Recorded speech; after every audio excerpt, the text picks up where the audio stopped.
దళితులకు 3 ఎకరాల భూ పంపిణీ ప్రభుత్వ విధానమన్నారు తెలంగాణ సీఎం కేసీఆర్. ఇది నిరంతర ప్రక్రియ అని చెప్పారు. వ్యవసాయ ఆధారిత దళితులకు మాత్రమే భూమి ఇస్తామని చెప్పామని గుర్తు చేశారు కేసీఆర్. ఇప్పటికే కొంత భూమి ఉన్న దళితులకు మరికొంత కలిపి టోటల్ 3 ఎకరాలు చేస్తామన్నారు. పేద దళితులకు మాత్రమే సాయం చేస్తామని, ప్రతి దళితుడికి ఇవ్వడం కుదరదని తేల్చి చెప్పారు కేసీఆర్. భూమి ఎందుకు ఇస్తాం? అసలు గవర్నమెంట్ భూమిని ఎందుకు ఇవ్వాలి? ఆ పేద కుటుంబానికి అదొక ఎకనామిక్ యూనిట్ కావాలి. That is the purpose of assigning a piece of land to a poor family.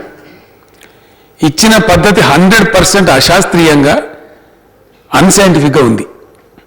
ఇచ్చుకుంటూనే పోయినారు తప్ప ఒక్కనాడు కూడా తిరిగి స్టేటస్ ఆఫ్ అసైన్ ల్యాండ్స్ కానీ అవి వాళ్ళ దగ్గర ఉన్నాయా లేదా వేరే వాళ్ళ అన్యాక్రాంతమైనయా, ఉంటే వ్యవసాయం జరుగుతుందా జరుగుతలేదా, ఇచ్చిన పర్పస్ నెరవేరిందని ఏ ప్రభుత్వం కూడా చూడలేదు అధ్యక్ష, ఎవరు చూడలేదు.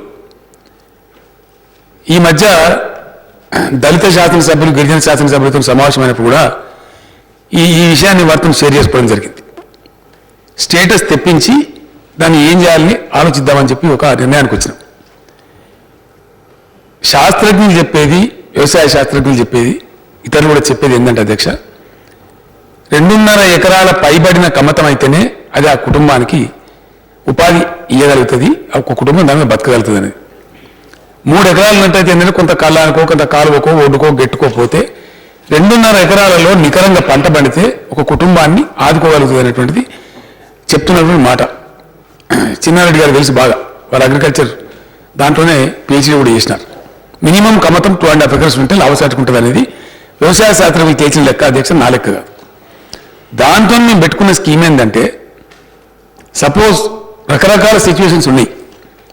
నేను కూడా ప్రాక్టికల్గా 40 ఏళ్ళ నుంచి పబ్లిక్ లైఫ్లో ఉన్నా కాబట్టి, గ్రామాలను తిరిగినాం కాబట్టి, దళితులతో రియాక్ట్ అయ్యి మాట్లాడినాం కాబట్టి, అవుట్ ఆఫ్ దట్ ఎక్స్పీరియన్స్ మొత్తమే లేని వాళ్ళకేమో 3 ఎకరాలు కొనిస్తాం అధ్యక్ష. ఎకరంన్నర ఉన్న వాళ్ళకి ఇంకొక ఎకరంన్నర కలుపుతాం. 2 ఎకరాల నాయనకు ఇంకొక ఎకరం కొనిస్తాం. ఇది ఒక పూటకో ఒక రోజుకో ఒక క్వార్టర్కో అయిపోయేది కాదు. నిరంతరంగా ఈ ప్రభుత్వం ఈ ప్రక్రియను కొనసాగిస్తూనే ఉంటుంది. సో డైలాగ్ అమెరికాలో ఉన్నారు.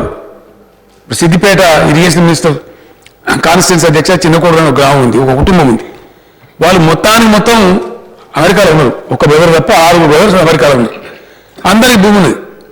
ఆ మధ్య వాళ్ళు వస్తే నేను కన్విన్స్ చేసిన, ఎందుకని మీరు వాడుకున్నది లేదు, అమెరికాలో పోయినాం, తిరిగి వచ్చే పరిస్థితి లేదు, మీ భూములు మంచి ధర ఇస్తున్నాం కదా, మునుపట్లాగా మేము తక్కువ ధర ఇస్తలేము.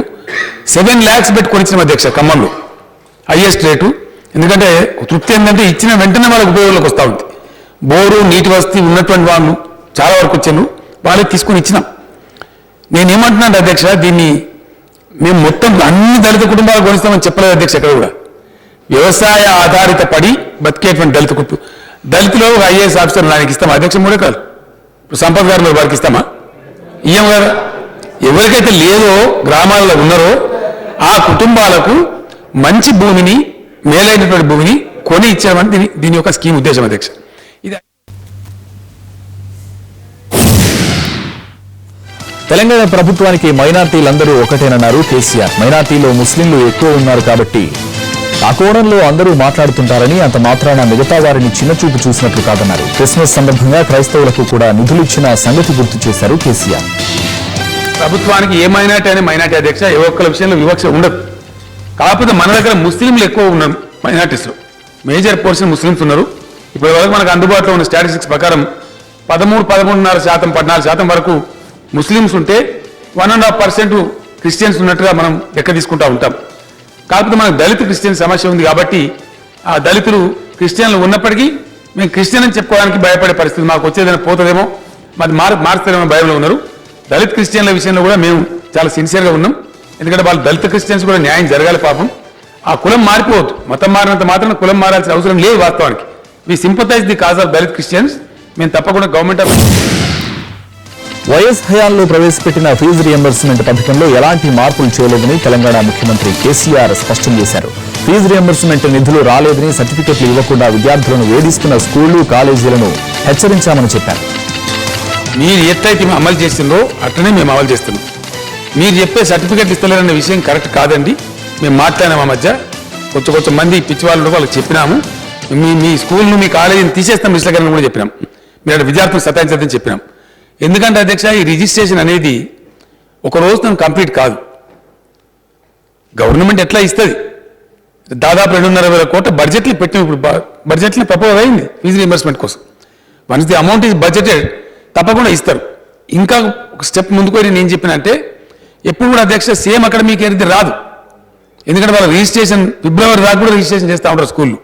ఇవ్వకపోతే మళ్ళీ ప్రాబ్లం, మాది కాదానండి మా విద్యార్థులకు ఇయ్యరా మీరు, కట్ ఆఫ్ చేద్దామంటే అట్లా చేస్తారు, మళ్ళీ అది ఒక రకమైన విమర్శ వస్తుంది. అది జరుగుతూ ఉంది. ఒకటి మాత్రం పేద విద్యార్థులకు సంబంధించినటువంటి విషయం కాబట్టి విద్యార్థులకు ఇబ్బందులు రాకుండా తప్పకుండా కన్సర్న్ మినిస్టర్స్ ఎస్సీ వెల్ఫేర్ కానీ, ఎస్టీ వెల్ఫేర్ కానీ, ఎడ్యుకేషన్ మినిస్టర్ గారు కానీ, బీసీ వెల్ఫేర్ కానీ ఆ స్టెప్స్ తీసుకుంటారు. మీరేమైనా సూచన కూడా బెదిరిస్తే ఇవ్వండి. ఫీజు రియంబర్స్మెంట్ తప్పకుండా కొనసాగిస్తుంది ప్రభుత్వం. ఎవరు దాని మీద ఇబ్బంది పడే. అగ్రిగోల్డ్ వ్యవహారంలో ప్రభుత్వ సవాల్ను స్వీకరించకుండా వాకౌట్ చేసిన ప్రతిపక్ష నేత జగన్ ప్రవర్తనను ఏపీ అసెంబ్లీ ఖండించింది. జగన్ వైఖరిని తప్పుబడుతూ మంత్రి యనమల ప్రవేశపెట్టిన తీర్మానానికి సభ ఏకగ్రీవంగా ఆమోదం తెలిపింది. శాసనసభకు పవిత్రత ఉందని ఈ తీర్మానం తర్వాతైనా సభ్యులు మారతారని ఆశిస్తున్నట్లు స్పీకర్ చెప్పారు. తీర్మానం ఆమోదం పొందాక సభ రేపటికి వాయిదా పడింది. శాసనసభ వ్యవహారాల మంత్రివర్యులు ప్రవేశపెట్టిన తీర్మానం పైన చాలా మంది గౌరవ సభ్యులు వాళ్ళ అభిప్రాయాలు వ్యక్తం చేశారు. ఈ అభిప్రాయాల ద్వారా కానీ, ఈ తీర్మానం ద్వారా కానీ సభ నడిపే కార్యక్రమంలో కానీ సభ్యుల క్రమశిక్షణలో కానీ మార్పు వస్తుందని చెప్పి నేను భావిస్తున్నాను. దేనికంటే ఈ సభకు పవిత్రత ఉంది, బాధ్యత ఉంది. ప్రజల సమస్యల్ని ప్రజలకు ఉపయోగపడే విధంగా ఈ సభ నడవాలి. దానికి ఈ చర్చలు ఉపయోగపడతాయని చెప్పి తీర్మానం వల్ల మేలు జరుగుతుందని భావిస్తున్నాం. Government resolution is before the house. Those who are for the resolution, please say aye. Those who are against, please say no. Ayes have it, ayes have it. The resolution is adopted. Now the House stands adjourned. AP assembly Kaurava సభను తలపిస్తోందని YCP అధినేత జగన్ మండిపడ్డారు. అగ్రిగోల్డ్ బాధితులకు న్యాయం చేయాలన్న తన ప్రయత్నాన్ని అధికార పక్షం అడ్డుకుందని ఆరోపించారు. అగ్రిగోల్డ్ స్కామ్ కు ఆధారాలు చూపిస్తామని 20 నిమిషాలు టైం అడిగితే ఇవ్వలేదని చెప్పారు జగన్. ఇంత దారుణమైన కౌరవ సభ బహుశా దేశంలో కూడా ఎక్కడా ఉండదేమో. ఇవాళ సాక్ష్యాధారాలు చూపిస్తూ 20 నిమిషాలయ్యా టైం ఇవ్వండి. అగ్రిగోల్డ్ సమస్య అన్నది నాకు పత్తిపాటి పుల్లారావు గారికి ఉన్న వ్యక్తిగత సమస్య కాదు.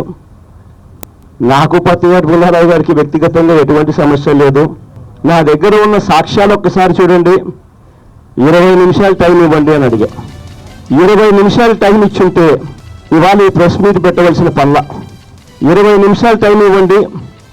మీరే చూడండి, మీరే గమనించండి. ప్రజలు కూడా చూస్తూ ఉన్నారు, గమనించండి.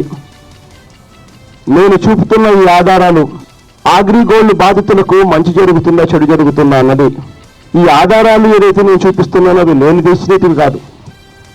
అగ్రిగోల్డ్ బాధితులు వాళ్ళంతటి వాళ్ళే ఈ ఆధారాలు తీసుకొచ్చి నాకు ఇచ్చారు.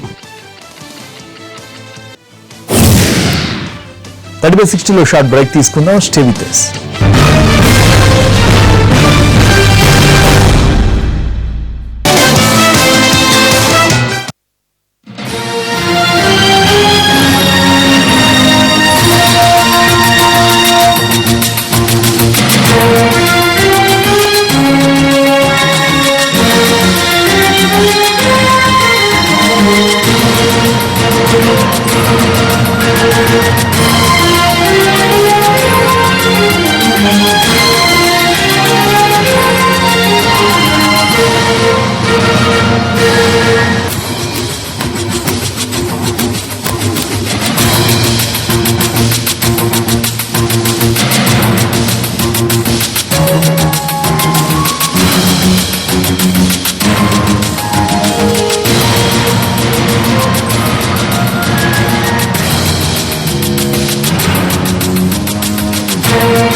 హైదరాబాద్ ఉపోల్ స్టేడియంలో ఐపీఎల్ మ్యాచ్ల నిర్వహణకు లైన్ క్లియర్ అయింది. హామీలు నెరవేర్చుతామన్న బీసీసీఐ హామీతో హెచ్సీఏ సిబ్బంది సమ్మె విరమించారు.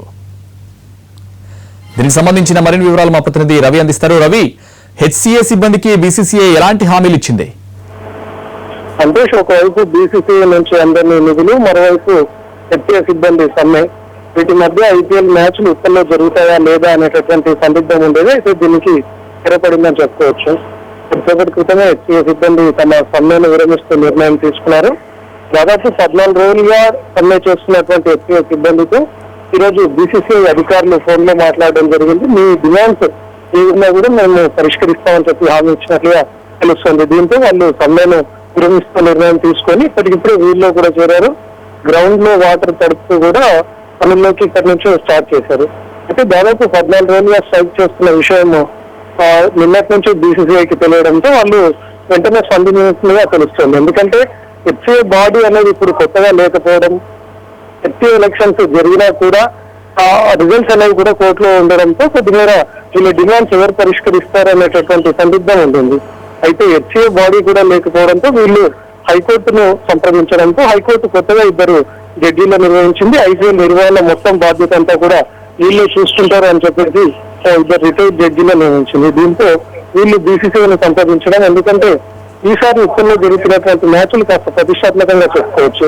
ఎందుకంటే ఇక్కడ ఇనాగ్రల్ మ్యాచ్ ఉండడం, ఇదే ఉప్పల్ స్టేడియంలోనే ఫైనల్ మ్యాచ్ ఉండడంతో ప్రతి ఒక్కరి కాన్సన్ట్రేషన్ కూడా ఉప్పల్ స్టేడియం పైన ఉంటుంది. కాబట్టి ఇలాంటి ప్రతిష్టాత్మకమైన ఈవెంట్ ను ఎలాంటి తప్పుగా లేకుండా నిర్వహించాలనే ఉద్దేశంతోనే బీసీసీఐ వెంటనే స్పందించి ఉద్యోగుల డిమాండ్స్ అన్ని కూడా పరిష్కరిస్తామని చెప్తుంది. ప్రముఖంగా 2-3 నెలలుగా ఎస్సీ సిబ్బందికి అందని వేతనాలు ఏవైతే ఉన్నాయో వాటిని బుధవారం కల్లా ఇచ్చేస్తామని చెప్పి ప్రధానమైనటువంటి హామీగా తెలుస్తుంది. ఇక ఇతరత్ర బోనస్ కానీ లేకపోతే అలవెన్సెస్ కానీ ఎక్స్ట్రా వాళ్ళకి రావాల్సినటువంటి ఫండ్స్ అంతా కూడా కాస్త వెళ్లిగా క్లియర్ చేసినప్పటికీ ఈ జీతాలు మాత్రం వెంటనే చెల్లించేలాగా నిర్ణయం తీసుకుంటాం. బుధవారంలోగా మిమ్మల్ని సంప్రదించి మీకు థ్యాంక్ యూ రవి.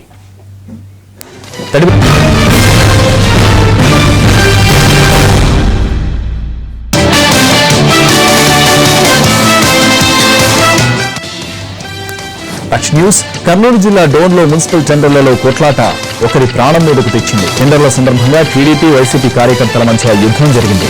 2 పార్టీల కార్యకర్తలు కొట్టుకున్నారు. రాళ్లు, కర్రలు, ఇనుపరాడ్లతో పరస్పరం దాడులు చేసుకున్నారు. ఈ ఘర్షణలో పోస్ట్ ప్రసాద్ అనే వ్యక్తి తీవ్రంగా గాయపడ్డారు. కర్నూలు ఆసుపత్రిలో బాధితుడు మృత్యుతో పోరాడుతున్నాడు. 5 వైసీపీ కార్యకర్తలకు గాయాలవుగా వారిలో 3 పరిస్థితి విషమంగా ఉన్నట్టు తెలుస్తోంది.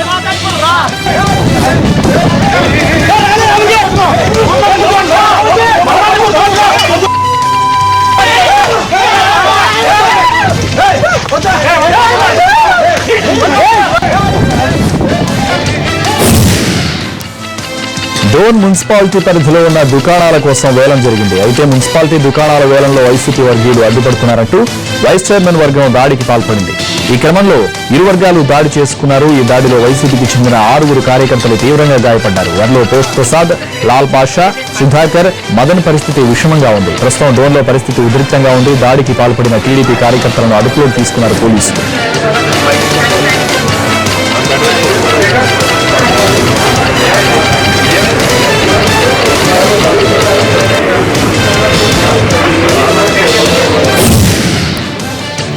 కరీంనగర్ జిల్లా అటవీ ప్రాంతంలో వన్యప్రాణుల వేట కేసులో సంచలన విషయాలు వెలుగు చూస్తున్నాయి.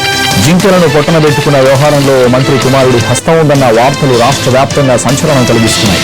మహదేవ్పూర్ మండలం అంబట్పల్లి అటవీ ప్రాంతంలో ఈ నెల 19 అర్ధరాత్రి ప్రాంతంలో ఓ ఇండిగా కారులో 2 జింకల మృతదేహాలను పట్టుకున్నారు ఫారెస్ట్ అధికారులు. వేటగాళ్లకు ఫారెస్ట్ సిబ్బంది ఎదురుపడడంతో వారు కారును వదిలేసి పరారయ్యారని, వారు ఆయుధాలు ఎక్కుపెట్టడంతో ఏం చేయలేకపోయామని చెబుతున్నారు ఫారెస్ట్ అధికారులు. అయితే అధికారుల వాదనలో పలు అనుమానాలు వ్యక్తమవుతున్నాయి.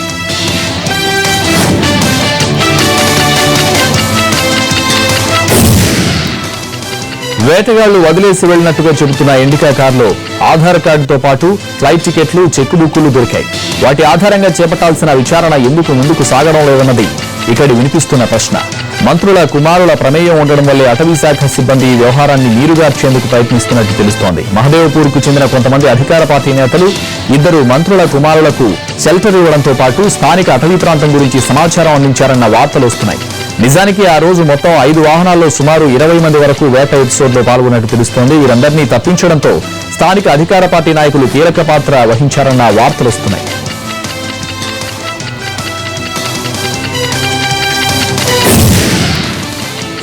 అవినీతి పరులకు హెచ్చరికగా తమ పనితీరు ఉంటుందని చెప్పారు ఐపీఎస్ అధికారి పూర్ణచంద్రరావు. తెలంగాణ అవినీతి నిరోధక శాఖ కొత్త బాస్గా ఆయన బాధ్యతలు స్వీకరించారు. పోలీస్ రిక్రూట్మెంట్ బోర్డు చైర్మన్ గా ఉన్న తనకు ఏసీబీ డీజీగా కీలక బాధ్యతలు అప్పగించిన ప్రభుత్వానికి కృతజ్ఞతలు తెలిపారు. అధికారులతో రివ్యూ నిర్వహించి ఏసీబీని మరింత పటిష్టం చేస్తానన్నారు పూర్ణచంద్రరావు.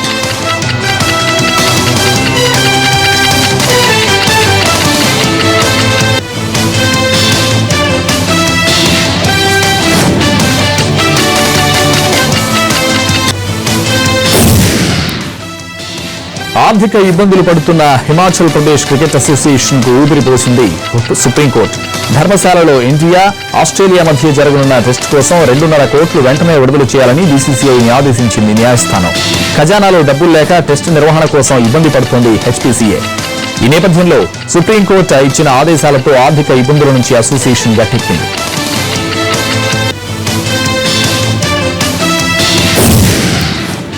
ఇవి 30/60 విశేషాలు. నెక్స్ట్ కడప రాజకీయాలపై జిల్లాకు రాజకీయం స్పెషల్ గ్రౌండ్ రిపోర్ట్ ప్రసారమవుతుంది. నమస్తే.